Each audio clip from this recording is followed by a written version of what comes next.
છીએ।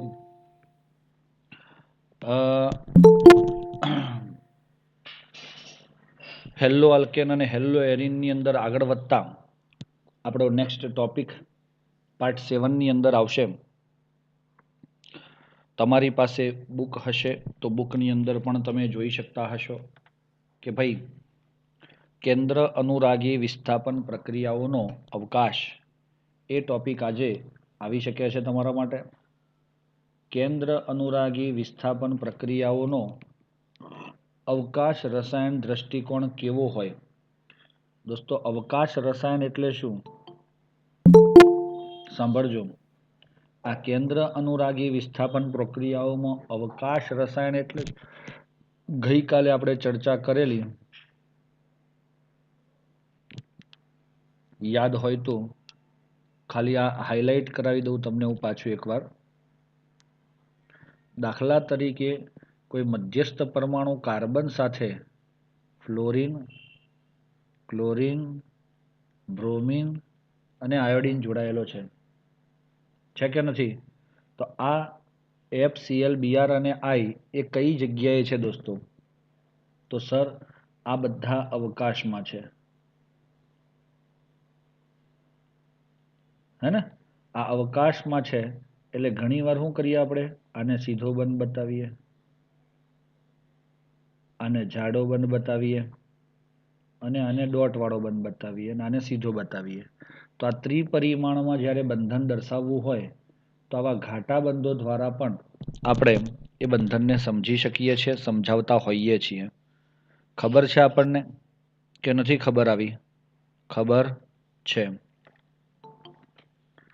આ પ્રકારનું રસાયણ વિજ્ઞાન તમે કે ભાઈ કેવી રીતે ઘટકોને એરેન્જ કરી શકાય, ઘાટો બંધ અને ડોટેડ લાઈન એ પ્રકારની રચના આપણે 11મા ધોરણમાં ભણ્યા છીએ। માત્ર નજીકનો બંધ અને દૂરના બંધને સમજવા માટે આપણે આ ઘાટો બંધ અને ડોટેડ વાળો બંધ બતાવીએ છીએ દોસ્તો। એટલા માટે હવે હું જે તમને કહેવા માંગુ છું તે શું છે? આ સિદ્ધાંતને સમજવા માટે આપણે અવકાશ રસાયણના કેટલાક મૂળભૂત સિદ્ધાંતો અને સંકેત પદ્ધતિઓ સમજવી જરૂરી છે, શીખવી જરૂરી છે। એમાંથી તમે જુઓ, પ્રકાશ ક્રિયાશીલતા એક ટોપિક આપણે આ સમજવાનો છે અને આ દરેક શબ્દ તમને ઊંઘમાંથી પણ કોઈ ઉઠાડે તો આવડવો જોઈએ, શબ્દનો મિનિંગ આવડવો જોઈએ। કિરાલિટી,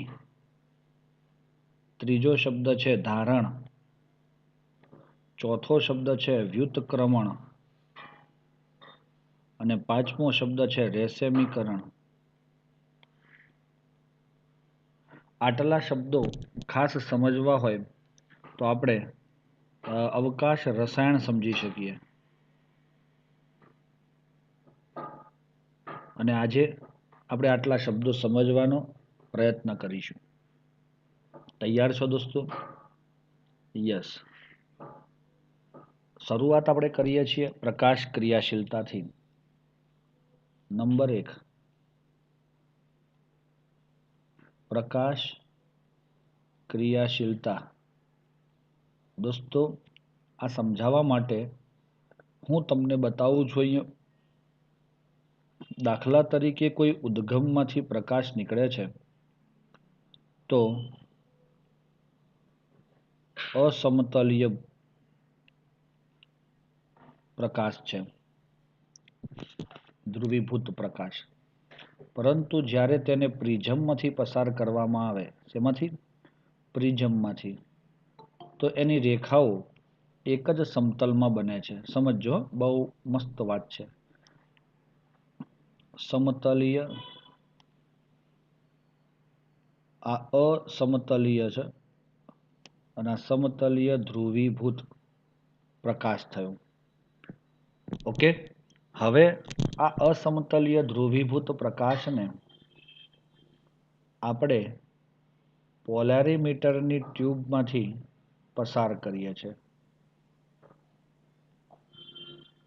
પોલેરીમીટરની ટ્યુબમાંથી પસાર કરતા આપણને શું મળે છે એ પછી વાત કરીએ. દાખલા તરીકે પોલેરીમીટરની ટ્યુબમાં આપણે કોઈ સેમ્પલ મૂકેલું છે, જે કોઈ અન્ય પદાર્થ પ્રવાહીમાં ઓગાળી અને આ સેમ્પલ મૂકવામાં આવ્યું છે, અને હવે તે સેમ્પલમાંથી આ ધ્રુવીભૂત પ્રકાશને આપણે શું કરીએ છીએ?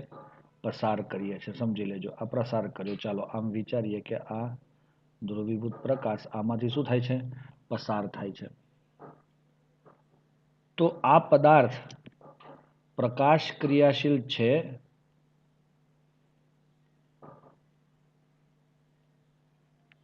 કે નહીં તે જાણી શકાય. દોસ્તો, આ પદાર્થ તમારો પ્રકાશ ક્રિયાશીલ છે કે નથી તે જાણી શકાય. જોજો તમે અહીંયા પ્રકાશ ક્રિયાશીલતા આ શબ્દમાં જ એનો જવાબ છે. જો સરખું શોધશો તો આ શબ્દમાં જ એનો જવાબ એ આપણને દેખાશે. પ્રકાશ પ્રત્યે ક્રિયાશીલ હોવું.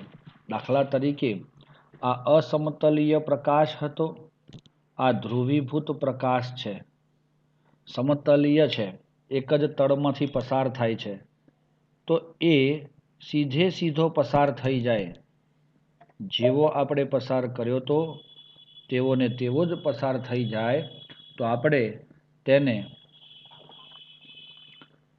સમતલીય ધ્રુવીભૂત પ્રકાશ જ્યારે સેમ્પલમાંથી પસાર થાય ત્યારે તેની કોઈ અસર ન થતી હોય તો સમજવાનું કે તેવો પદાર્થ પ્રકાશ પ્રત્યે ક્રિયાશીલ નથી.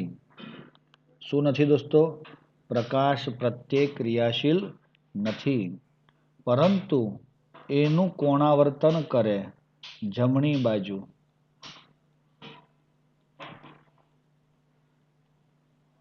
કોણ કોણાવર્તન કરે? હા, આ સેમ્પલ જે છે, તમે સેમ્પલ એટલે નમૂનો, કોઈ પણ એ નમૂનો તમારા પ્રકાશનું કોણાવર્તન જમણી બાજુ કરે તો એને કહેવાય છે ઘડિયાળના કાંટાની દિશામાં. કયા દિશામાં? ઘડિયાળના કાંટાની દિશામાં જો કરે તો આપણે એને શું કહી શકીશું?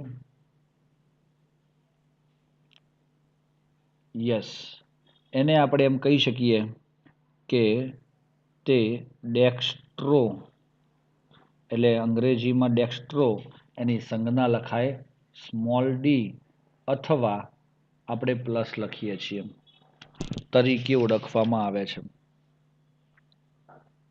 દક્ષિણ ભ્રમણીય, હજુ ગુજરાતીમાં એક જબરજસ્ત વર્ડ છે, દક્ષિણ ભ્રમણીય. દક્ષિણમાં ભ્રમણ થવું. દક્ષિણ એટલે જમણી બાજુ. સમજ પડે છે? દક્ષિણ એટલે અહીંયા માટે શું થશે વર્ડ? જમણી બાજુમાં ભ્રમણ થવું. તો થયું દોસ્તો? હા. કાં તો આ તમારું સેમ્પલ, આ પ્રકાશનું કોણાવર્તન કઈ બાજુ કરે? તો આપણે કહીએ છીએ કે દાખલા તરીકે ડાબી બાજુ કરે, તો આપણે લખીએ છીએ ડાબી બાજુ કોણાવર્તન. અને બીજું, એને ઘડિયાળના કાંટાની વિરુદ્ધ દિશા કહેવાય. શું કહેવાય? ઘડિયાળના કાંટાની વિરુદ્ધ દિશા કહેવાય. અને વિરુદ્ધ દિશા હોય તો એને ગુજરાતીમાં કહેવાય છે વામ ભ્રમણીય. વામ એટલે કે ડાબું. લીવો તરીકે ઓળખવામાં આવે છે, જેની સંજ્ઞા થઈ જાય સ્મોલ અને સંજ્ઞા વપરાય માઇનસ. ચલો દોસ્તો, સમજ પડે છે? આમ આ રીતે મળતા પ્લસ અથવા માઇનસ સમઘટકો ને પ્રકાશ સમઘટકો કહે છે.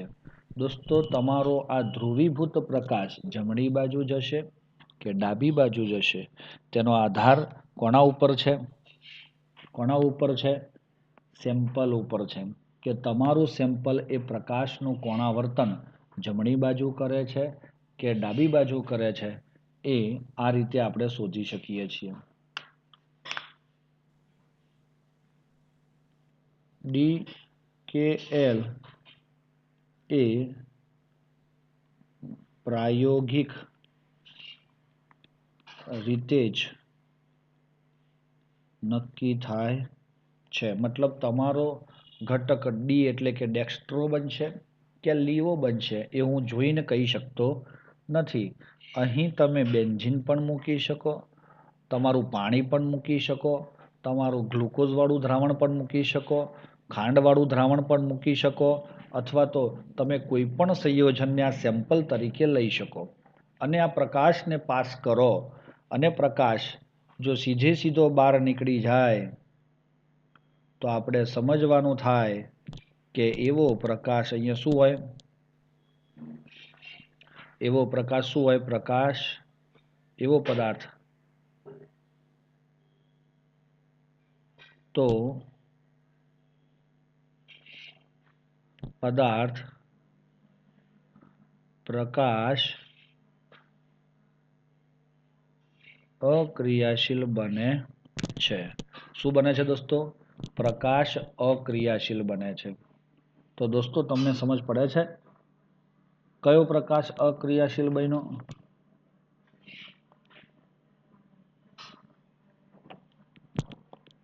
એક મિનિટ.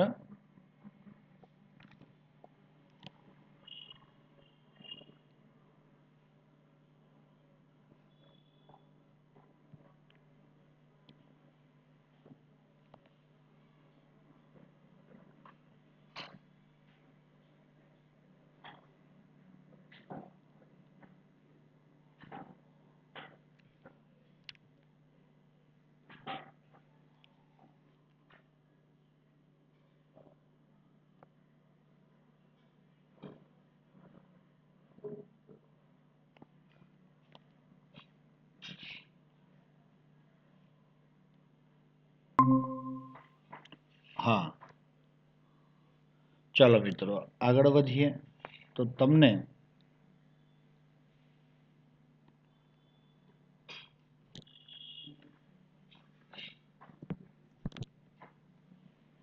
દેખાય છે હવે?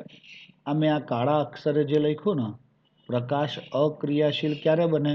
જો પ્રકાશ સીધો જેવો પસાર કર્યો તો તેવો ને તેવો જો પસાર થઈ જાય તો તમારો પદાર્થ પ્રકાશ અક્રિયાશીલ બને છે. ચાલો રેડી દોસ્તો? એટલે આ પ્રકાશ ક્રિયાશીલતા વાળો ટોપિક આપણે સરળતાથી સમજી શકીએ છીએ. હવે નંબર 2 માં આપણે સમજવું છે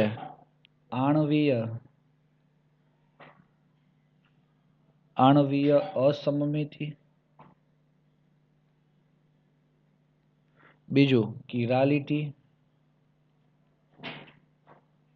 અને ત્રીજું પ્રતિબિંબી સમઘટકો.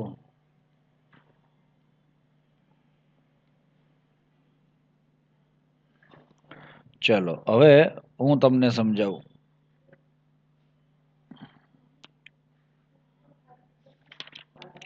શરૂઆતમાં આ લોકો જ્યારે સમજતા હતા કે ભાઈ કોઈ લુઈસ અને પાશ્ચર કેટલાક સંયોજનોના સ્ફટિકો પ્રતિબિંબી સ્વરૂપે અસ્તિત્વ ધરાવે છે.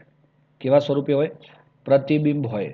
સમઘટક પોતે પ્રતિબિંબ હોય, જેને આધુનિક રસાયણ વિજ્ઞાનનો પાયો નાખ્યો. તેને દર્શાવ્યું કે બંને પ્રકારના સ્ફટિકોના જલીય દ્રાવણો સમાન માત્રામાં પરંતુ વિરુદ્ધ દિશામાં ભ્રમણ દર્શાવે છે.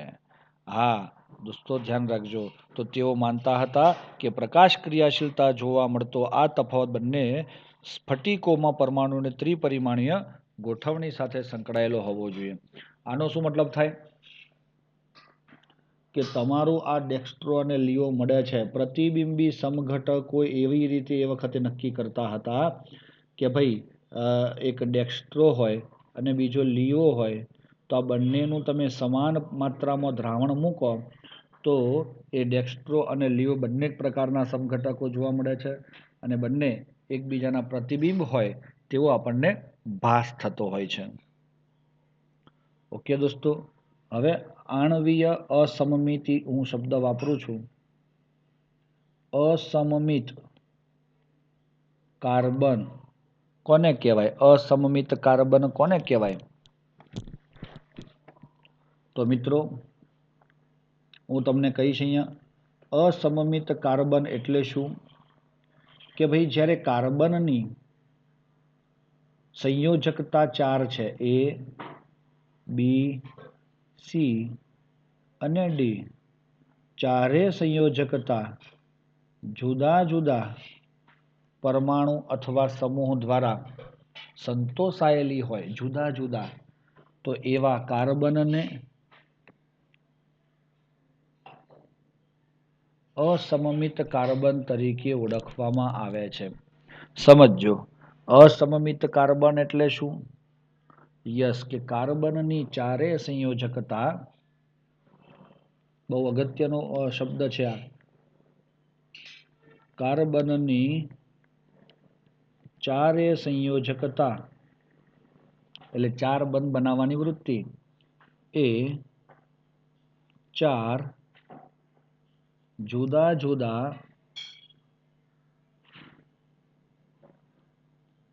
પરમાણુ કે સમૂહ દ્વારા સંતોષાયેલી હોય. હા દોસ્તો, એ કોના દ્વારા સંતોષાયેલી હોય? જુદા જુદા ચારે પરમાણુ દ્વારા સંતોષાયેલી હોય તો એવા પ્રકારના કાર્બનને અસમિત કાર્બન કહે છે. અને એવા અણુને અસમમિત અણુ કહે છે. એવા અણુને શું કહે છે? અસમમિત. અને એક ખાસ ઇમ્પોર્ટન્ટ વાત હું તમને જણાવું છું દોસ્તો, અસમમિત કાર્બન ધરાવતું સંયોજન હંમેશા પ્રકાશ ક્રિયાશીલ હોય છે. શું મતલબ થયો દોસ્તો? આ કે અસમમિત કાર્બન જેમાં પણ હોય તે હંમેશા શું હોય? પ્રકાશ ક્રિયાશીલ હોય. આ બહુ જ અગત્યનું સેન્ટેન્સ છે. આના આધારે MCQ એક ફરજિયાત પૂછાય છે, એટલે એના ઉપર ગંભીરતાથી તમારે અભ્યાસ કરવો જરૂરી બને છે. ચાલો, હવે અસમિત શબ્દ જ આપણે સમજી રહ્યા છીએ. હવે અસમિતતા અને સમમિતતા કોને કહેવાય? તો હજુ પણ એક વસ્તુ છે કે આપણી બુકની અંદર તમને ઉદાહરણ આપ્યું છે. 2 પ્રકારના પદાર્થો તમને આપ્યા છે. જુઓ,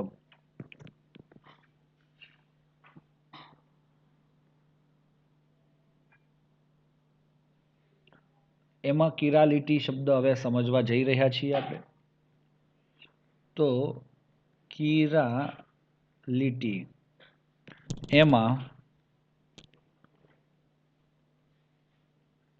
કિરાલ પદાર્થ કોને કહેવાય અને અકિરાલ પદાર્થ કોને કહેવાય?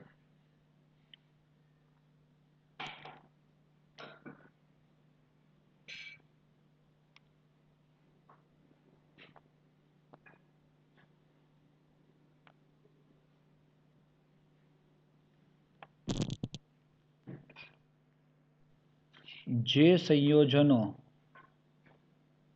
ના પ્રતિબિંબો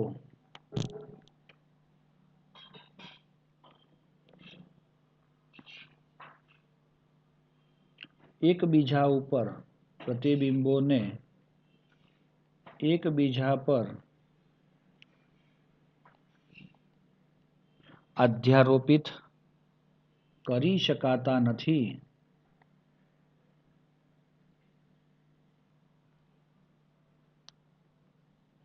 હે તેવા સંયોજનોને કિરાલ કહે છે અને આ ગુણધર્મને કિરાલિટી કહે છે।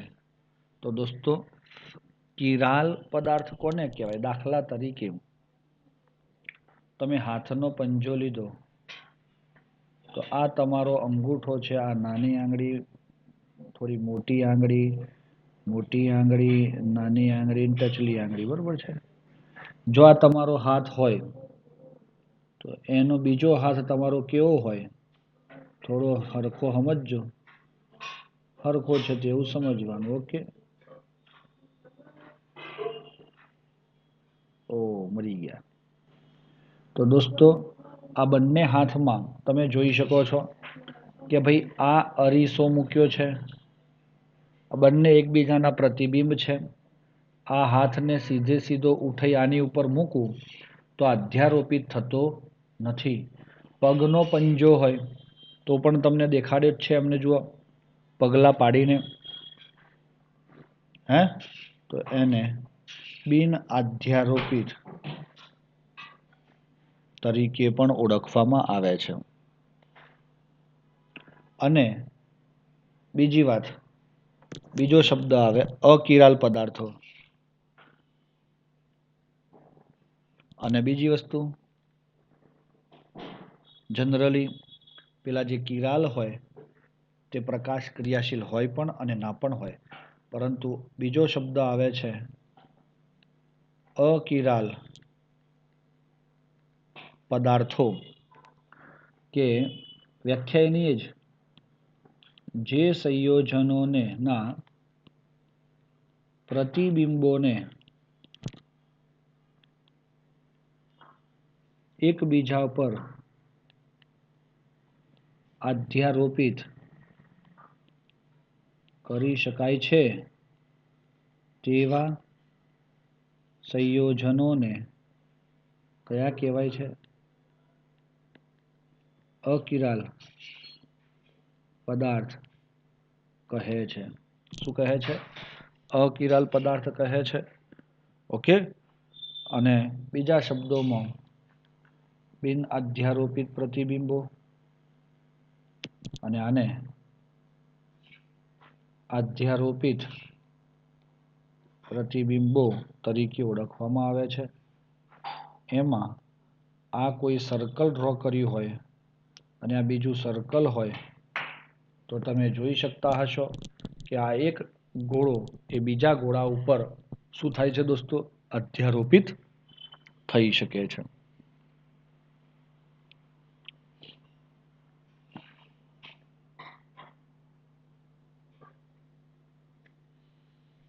એવું આપણે એક ઉદાહરણ પણ દ્વારા સમજી શકીએ છીએ, જે આપણને બુકની અંદર આપ્યું છે, હે?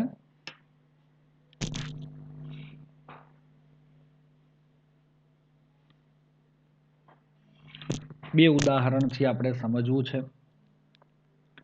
ઉદાહરણ એક, પ્રોપેન ટુ ઓલ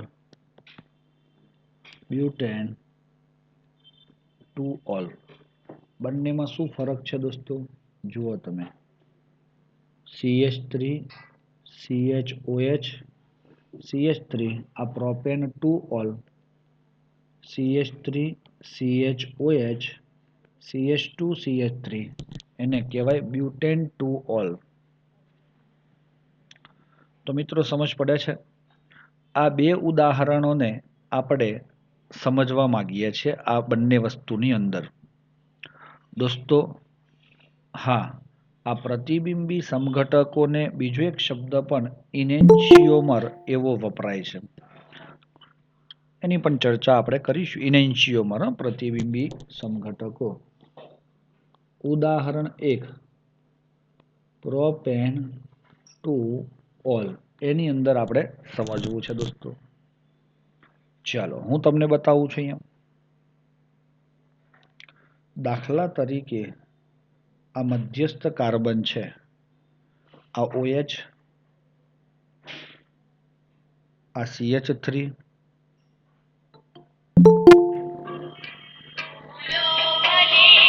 અને આ CH3 અને આ H. ઓકે, તો હવે આના ઉપર હું આમ અરીસો મૂકું, ચલો અરીસો મૂક્યો તો આપણને શું દેખાય છે ને કેવી રીતે દેખાય છે? OH, CH3, CH3 અને H દેખાય છે દોસ્તો આપણને? જોજો, શું આ બંને પ્રતિબિંબ છે? હા સર, આ બંધારણ A છે એનું પ્રતિબિંબ બંધારણ B છે. પરંતુ હું આ બંધારણ B નું જ શું કરું? 180 નું ભ્રમણ આપ્યું, આ 180 ડિગ્રીનું B નું 180 ડિગ્રીનું ભ્રમણ આપું છું. તો દોસ્તો 180 ડિગ્રી એટલે શું? તમે આને આમ મૂકી અને આમ ફેરવી નાખો 180, તો આ CH3H CH3 બધા આમ જતા રહે ને OH આમ જતો રહે, તો શું થયું તે જુઓ. OH, CH3, CH3, H. તો આ બંધારણ C થયું. હવે દોસ્તો આ બંધારણ C એ ઉપર અધ્યારોપિત થઈ શકે છે? હા, આપણે એમ કહી શકીએ છીએ.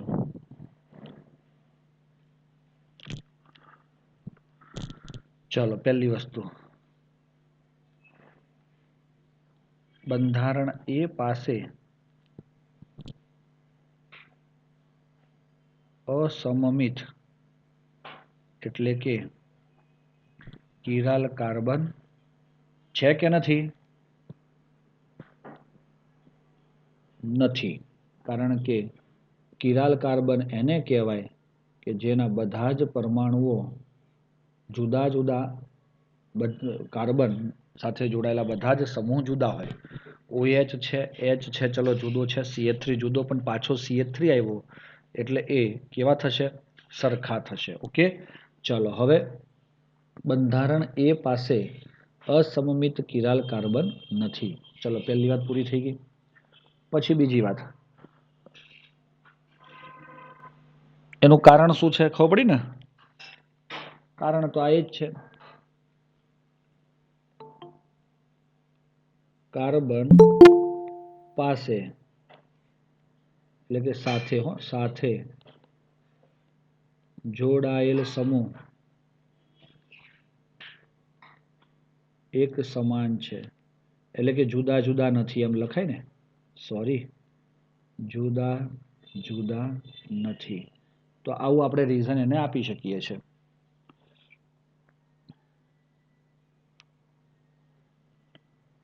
પ્રતિબિંબ એટલે કે બંધારણ B એ A નું પ્રતિબિંબ છે, હે ને? અને બંધારણ B નું આપણે શું કરીએ? 180 ડિગ્રીનું ભ્રમણ આપતા, શું આપતા? 180 ડિગ્રીનું ભ્રમણ આપતા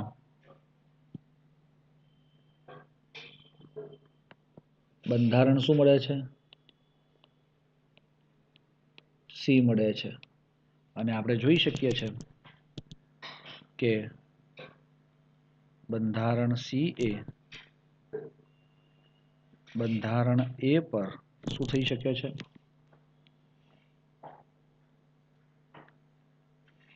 અધ્યારોપિત કરી શકાય છે. હવે જો અધ્યારોપિત થઈ શકતો હોય તો આપણે પ્રોપેન ટુ ઓલ ને આથી પ્રોપેન ટુ ઓલ એ અકિરાલ છે, કારણ કે અકિરાલની વ્યાખ્યા શું કીધી આપણે અહીંયા? અકિરાલ પદાર્થ કોને કીધો મિત્રો? તો અહીંયા જોઈએ છે કે ભાઈ અકિરાલ પદાર્થ એને જ કીધો કે જેમાં એકબીજા પર અધ્યારોપિત થઈ શકે છે.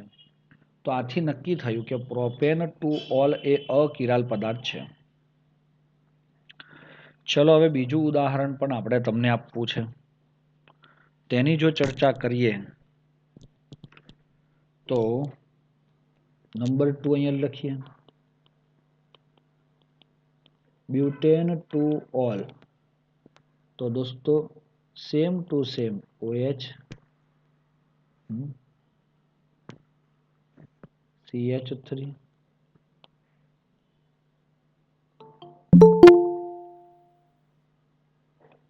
ઘાટો બંધ C2H5 અને H. તો આ છે તમારું બંધારણ ડી. આમ કરી અને વચ્ચે અરીસો મૂકીએ આપણે તો શું થશે? OH CH3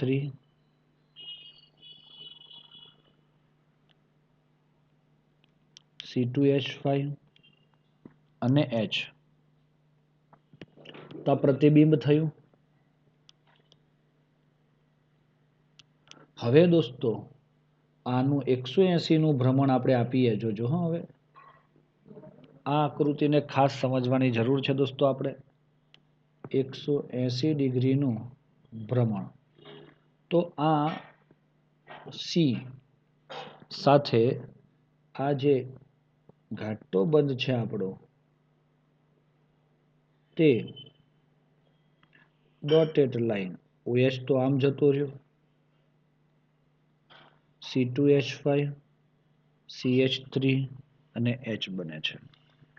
દોસ્તો આવું કેમ થયું સર?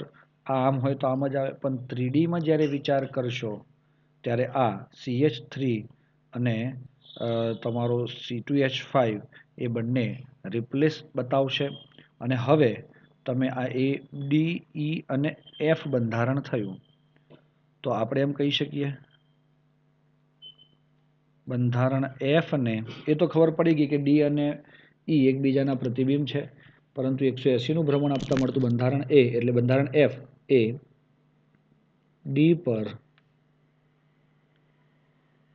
અધ્યારોપિત કરી શકાતું નથી. આમને આમ મૂકો તો અહીંયા મિથાઇલની જગ્યાએ ઇથાઇલ છે અને ઇથાઇલની જગ્યાએ મિથાઇલ છે. આથી બ્યુટેન ટુ ઓલ કિરાલ પદાર્થ છે. ઓકે, આ ધ્યાન રાખીએ દોસ્તો. બીજા પણ ઉદાહરણો આપણને આપ્યા છે, સમજજો ખાસ.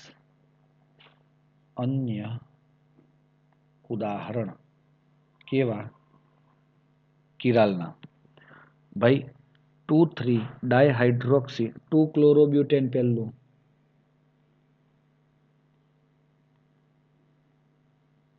है ने? Number 2 2,3 dihydroxy propanol,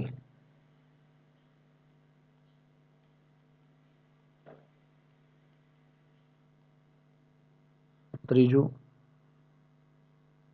બ્રોમોક્લોરો આયોડોમિથેન,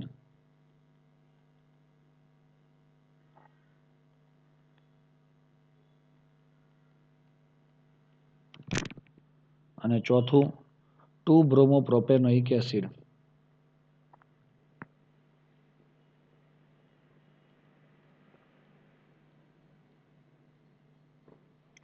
very important MCQ. દોસ્તો આ બધા કિરાલ છે. હવે કિરાલ હોવા માટેની જે આવશ્યકતા છે એ હું કદાચ તમને સમજાવું તો આ દરેક સંયોજનનું બંધારણ દોરવા ઈચ્છીશ. પહેલું નામ આપણે શું લખ્યું? 2 ક્લોરોબ્યુટેન, 1 2 3 4. દોસ્તો તમારો આ કાર્બન કિરાલ છે. કિરાલ કાર્બનને આપણે સ્ટારથી દર્શાવીએ છીએ. જો કિરાલ કાર્બન હોય તો જ એ પદાર્થ કિરાલ બની શકે. 2,3-ડાયહાઇડ્રોક્સી પ્રોપેનાલ, પ્રોપેનઆલમાં CHO, OH અને OH, CH2 અને H. તો આ થયો C સ્ટાર. નંબર 3 સમજો દોસ્તો. Bromo chloro iodo methane. Methane એટલે એક જ carbon. Bromo chloro iodo methane. Number 4 2 bromo propanoic acid. 2 bromo propanoic acid. તો આ દરેક કાર્બન જે મેં સ્ટાર કર્યા એ બધા શું છે? યસ, કિરાલ કાર્બન છે. આથી આવા પદાર્થો કિરાલ પદાર્થો તરીકે ઓળખાય છે. હવે એક શબ્દ આવે છે પ્રતિબિંબી સમઘટકો. કોને કહેવાય?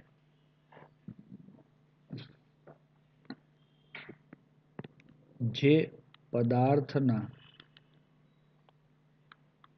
પ્રતિબિંબો એકબીજા પર અધ્યારોપિત થઈ શકતા ન હોય તેવા અવકાશીય સમઘટકોને પ્રતિબિંબી સમઘટકો કહે છે.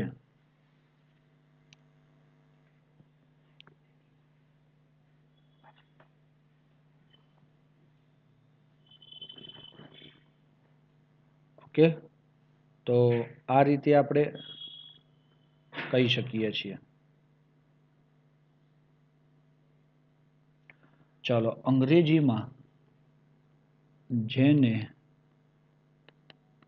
ઇનેન્શિયોમર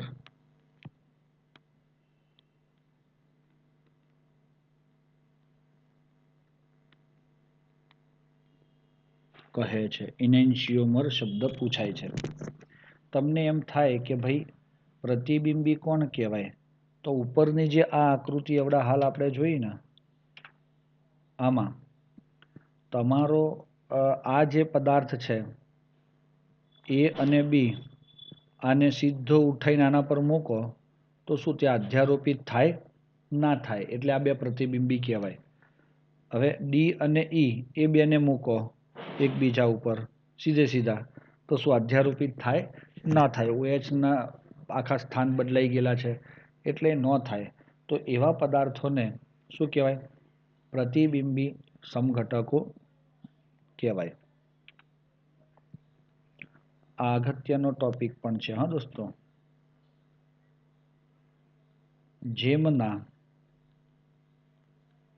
ગલન બિંદુ, ઉત્કલન બિંદુ, દ્રાવ્યતા, વક્રી ભવનાંક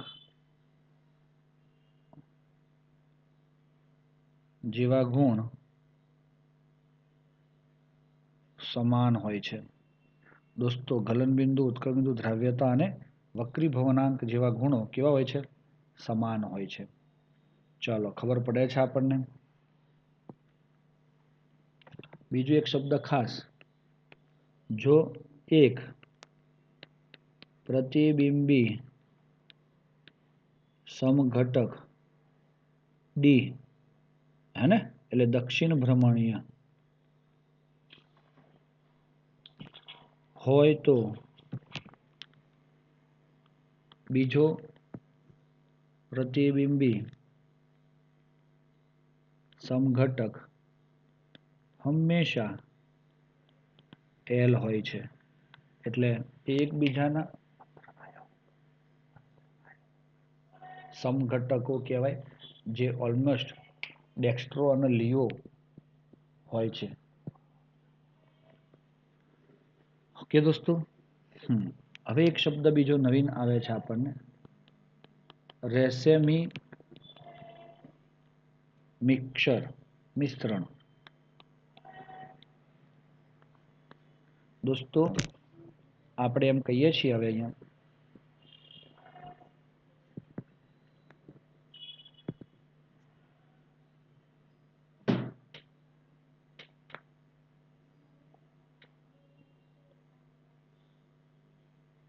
જો બંને પ્રતિબિંબી સમઘટકો ડી અને એલ સરખા પ્રમાણમાં મિશ્ર કરવામાં આવે, દાખલા તરીકે હા આપણે બીકર લીધું, આમાં જેટલો તમે ડી નાખો છો ડેક્સ્ટ્રો, એટલો જ લીઓ પદાર્થ નાખી અને એક મિક્સચર તૈયાર કર્યું.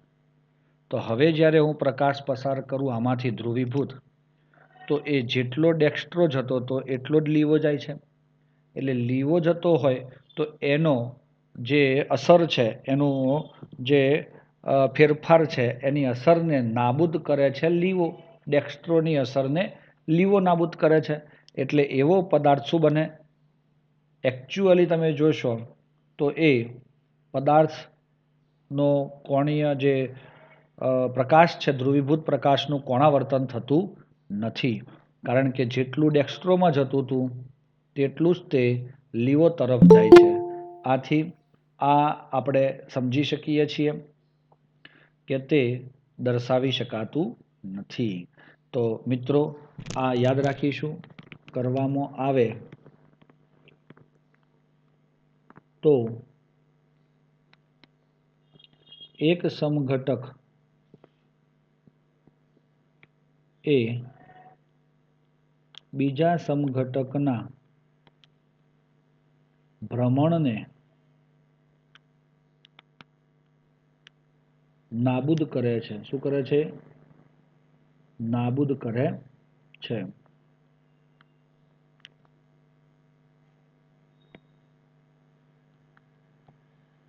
આ કેવી રીતે નાબૂદ કરવું એ ખબર પડી આપણને કે જો ડી છે એ દક્ષિણ ભ્રમણીય છે, જેટલું દક્ષિણમાં ભ્રમણ થતું હતું, સમાન પ્રમાણ લીધું ને, આ શબ્દ અગત્યનો છે એના માટે. જે આપણે આ ચોરસ કર્યો ને એ અગત્યનો છે, સરખું પ્રમાણ. તો જેટલો ડેક્સ્ટ્રોમાં જતો હતો તેટલો જ લીઓમાં જાય છે, એટલે ભ્રમણને નાબૂદ કરે છે. આવા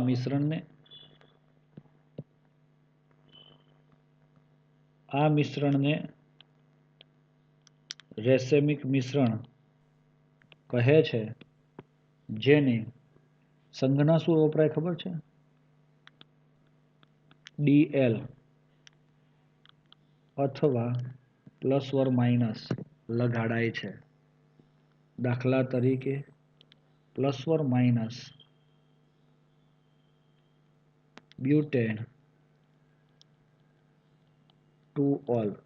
એટલે શું કર્યું? આ બ્યુટેન ટુ ઓલ પ્લસ વાળો અને બ્યુટેન ટુ ઓલ માઇનસ વાળો એ બંનેના સરખા પ્રમાણને આપણે શું કર્યા?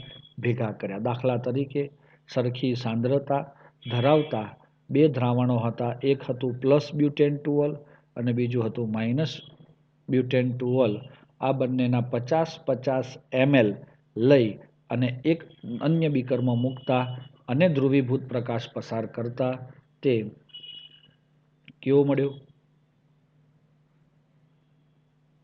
સીધો એ ધ્રુવીભૂત પ્રકાશનું કોણાવર્તન કરી શકતો નથી. અને છેલ્લું વાક્ય છે એમાં જુઓ, પ્રતિબિંબી સમઘટકોમાંથી રેસેમિક મિશ્રણમાં રૂપાંતર થવાની ઘટનાને, દોસ્તો પ્રતિબિંબી સમઘટકો તો હોય જ, ડેક્સ્ટ્રો અને લીઓ. સમજો, બહુ અગત્યની વ્યાખ્યા છે. પ્રતિબિંબી સમઘટકો હતા એ જ સમઘટકો એકબીજામાં પ્રતિબિંબ તો હતા જ, પણ રેસેમિક મિશ્રણમાં રૂપાંતર પામવાની ક્રિયાને શું કહેવાય? રેસેમીકરણ કહેવાય છે. શું કહેવાય છે એને? રેસેમીકરણ. ચાલો, સમજ પડે છે દોસ્તો આપણને? ધ્યાન રાખવું બહુ જ જરૂરી છે દોસ્તો. ચલો ક્લિયર થઈ જાય છે. તો મિત્રો આપણે આની અંદર એક આ સવાલ છે કોયડો 10.8 જે આપણે આજે ચર્ચા કરી આપણો લેક્ચર પૂરો કરીશું. નીચે દર્શાવેલ સંયોજનોની પ્રત્યેક જોડીમાં કિરાલ અને અકિરાલ અણુઓ ઓળખો. દોસ્તો આકૃતિ ધોરણ 11માં આકૃતિ 12.1માં મુજબનું ઘન અને ડેશ ફાચર નિર્દેશન. જુઓ ઘન એટલે આ ઘન કહેવાય, આ જે દેખાય છે ને આમ, અને ડેશ ફાચર એટલે કે આવું આવું, બરોબર છે, OH. ચલો દોસ્તો દર્શાવ્યું છે, આપણે એના સાથે કોઈ લેવા દેવા નથી. માત્ર કિરાલ અને અકિરાલ કોણ છે તેને ઓળખો. તો ચલો આ બેમાંથી તમને કિરાલ કોણ લાગે છે? કિરાલ એવો પદાર્થ હોય કે જેમાં અસમમિત કાર્બન હોય. તો જુઓ મિત્રો, હવે આ એક સંયોજન આપ્યું છે તમને, એમાં કાર્બન છે. કાર્બનમાં એક બાજુ OH છે, બીજી બાજુ H છે, ત્રીજી બાજુ મિથાઇલ છે અને ચોથી બાજુ Br છે. શું આ કાર્બનના ચારેય બંધ જુદા જુદા પરમાણુ અથવા સમૂહથી જોડાયેલા છે? હા સર. તો આ કિરાલ બની શકે છે, એટલે આ કિરાલ છે. આમાં જોઈએ તમે આ કાર્બન છે, તો આ એક બાજુ H, એક બાજુ CH3, એક બાજુ Br અને એક બાજુ Br. આ બે સરખા થઈ ગયા ને, આ સરખા થાય એટલે આ કિરાલ નથી, આ અકિરાલ છે. તો આ એક તમારો કિરાલ થાય. એ જ બંધારણ તમારું અહીંયા જુઓ, કાર્બન કાર્બન કાર્બન. તો આ કાર્બનની 4 સંયોજકતામાં એક સંયોજકતામાં બધું આમ જોડાયું છે, એક, આ 2, આ 3 અને આ 4. શું જોયું આપણે મિત્રો? બધા જુદા જુદા છે. હા, જો જુદા જુદા હોય તો એ કિરાલ બની શકે, અને કિરાલ બની શકે તો આપણે એ અસમિત કાર્બન હોવાથી તે કિરાલિટીનો ગુણધર્મ ધરાવે છે. જે સંયોજનમાં અસમમિત કાર્બન એટલે કે કિરાલ કાર્બન હાજર હોય તે કિરાલ અણુ થશે. ચાલો ઓકે. બીજી વસ્તુ તમને એમ થાય કે સર આ તો ઓકે છે, પણ આમાં જોઈએ આપણે CH2 CH2 C. તો દોસ્તો આમાં મધ્યસ્થ આ એક, આ બાજુ જુઓ તો આ એક સમૂહ થયો આ કાર્બન માટે, આ બીજો સમૂહ થયો, બે હરખા થઈ ગયા ભાઈ, એટલે હરખા આ જુદા જુદા છે, હરખા થાય એટલે ના ચાલે. આમાં જુઓ આ પહેલો કાર્બન, આ બીજો કાર્બન પર આ કોણ? CH3, આ ઇથાઇલ, આ H અને આ Br. તો બધા જુદા જુદા છે એટલે એ કિરાલ કાર્બન છે. જો કિરાલ કાર્બન હોય તો જ એ શું દર્શાવે? યસ. આમાં જુઓ તો આમાં 2 છે હાઇડ્રોજન જોડાયેલા. ખબર પડે છે આપણને દોસ્તો? બહુ જ અગત્યનો MCQ છે કે જે વારંવાર પૂછાય છે આવા પ્રકારનો સવાલ. એટલે આ શબ્દોની માયાજાળ છે. આપણે આટલા નાના ટોપિકને આટલો બધો સમય શા માટે આપ્યો એ કદાચ તમે સમજી શકતા હોય તો બહુ સારી બાબત કહેવાય. ઓકે મિત્રો, તો ક્લિયર થઈ જાય છે. આવતીકાલે આપણે વધારાનો એક સુંદર ટોપિક છે તેની ચર્ચા કરીશું કે એમાં 3 શબ્દો છે, વ્યુત્ક્રમણ, ધારણ અને રેશમીકરણ. પણ મિત્રો ક્લિયર થઈ ગયું દોસ્તો આપણને? હલો, ક્લિયર થયું? યસ. તો આપણે આટલે સુધી રાખીએ. આજે રવિવારનો દિવસ છે તો મજા કરો, જલસા કરો. એવું નહીં કરવાનું. માત્ર